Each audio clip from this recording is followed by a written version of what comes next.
Pernahkah Anda bayangin perjalanan spiritual itu bukan seperti mendaki tangga, tapi lebih kayak menyelami lautan? Nah, hari ini kita akan coba jelajahi konsep sufi tentang ma'rifat, sebuah perjalanan ke kedalaman diri yang paling intim dan personal. Yuk, kita mulai. Metafora ini keren banget ya, benar-benar menangkap esensi ma'rifat.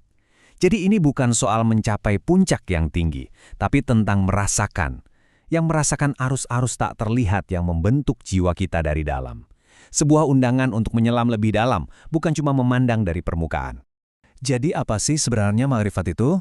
Sederhananya gini, ini adalah pengetahuan tentang Tuhan, yang sumbernya bukan dari buku, tapi dari pengalaman langsung di dalam hati.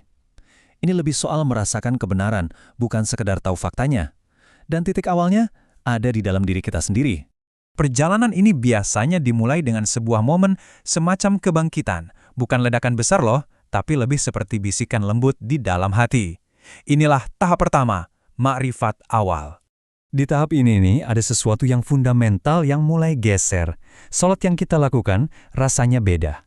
Bukan lagi cuma gerakan rutin, tapi jadi sebuah perjumpaan. Setiap tarikan napas jadi pengingat akan kehadirannya. Hati kita yang mungkin tadinya kaku atau keras mulai melunak, mulai terbuka untuk pengalaman spiritual yang lebih dalam lagi.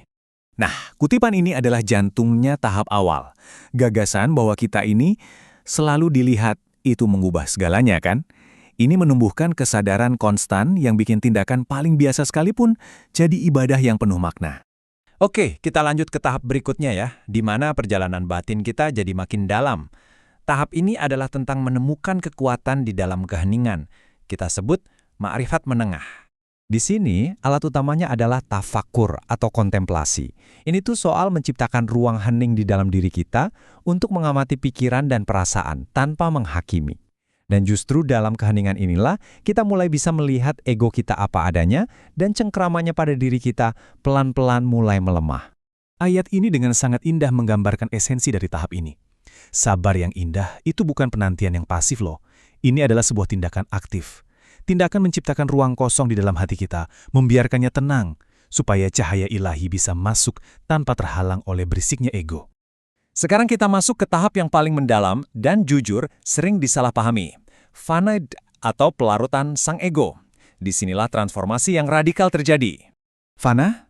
Kedengarannya mungkin agak menakutkan ya, mati sebelum mati. Tapi ini bukan tentang kematian fisik, sama sekali bukan. Ini adalah kematian ego, identitas palsu yang kita bangun dari keinginan, ketakutan, dan pandangan orang. Ini tentang melepaskan aku yang sempit untuk menemukan diri yang sejati dan jauh lebih luas. Proses fana ini terjadi dalam beberapa lapisan.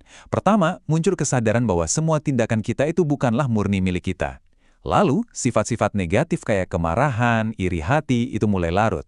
Dan akhirnya, inti dari identitas ego itu sendiri yang menghilang, menyingkapkan bahwa sebenarnya hanya ada satu pelaku sejati. Ungkapan ini adalah kunci untuk memahami tujuan fana. Justru dengan menghancurkan pemahaman kita tentang diri yang terbatas, kita menciptakan ruang untuk mengenal Tuhan. Ketika bangunan ego itu runtuh, barulah cahaya ilahi bisa bersinar tanpa ada penghalang. Tapi, perjalanan ini nggak berakhir di kehampaan. Setelah fana, datanglah baka billah, yang artinya hidup kembali atau kekal bersama Tuhan. Ini bukan soal pemusnahan, tapi soal integrasi. Nah, perbandingan ini jelas sekali ya. Kalau fana itu proses mengosongkan wadah diri dari ego, maka baka adalah momen saat wadah itu diisi kembali, tapi diisi dengan cahaya dan sifat-sifat ilahi. Seseorang tidak benar-benar lenyap, melainkan seperti dilahirkan kembali dengan kesadaran yang baru. Jadi, apa wujud nyata dari baqo? Seseorang yang hidup dalam keadaan ini, kehadirannya menjadi rahmat bagi sekitarnya.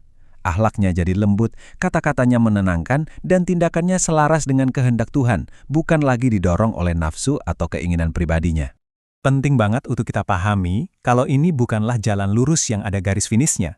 Sebaliknya, ini lebih mirip sebuah siklus yang terus berputar dan semakin mendalam.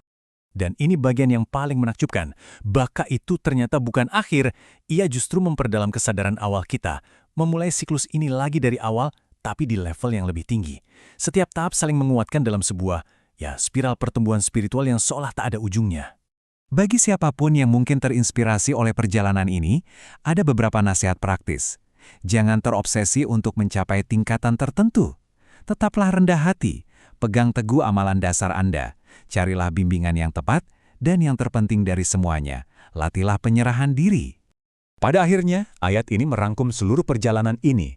Transformasi sejati itu tidak datang dari luar, ia harus dimulai dari dalam. Kitalah yang harus melakukan pekerjaan batin untuk mengubah apa yang ada di dalam hati kita. Jadi, apa yang bisa kita bawa pulang dari semua ini?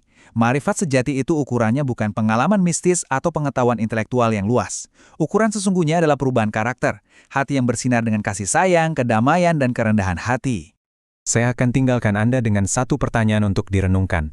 Ketika semua lapisan aku yang kita pegang erat-erat ini sirna, apa yang sesungguhnya tersisa untuk disaksikan? Terima kasih sudah menyimak.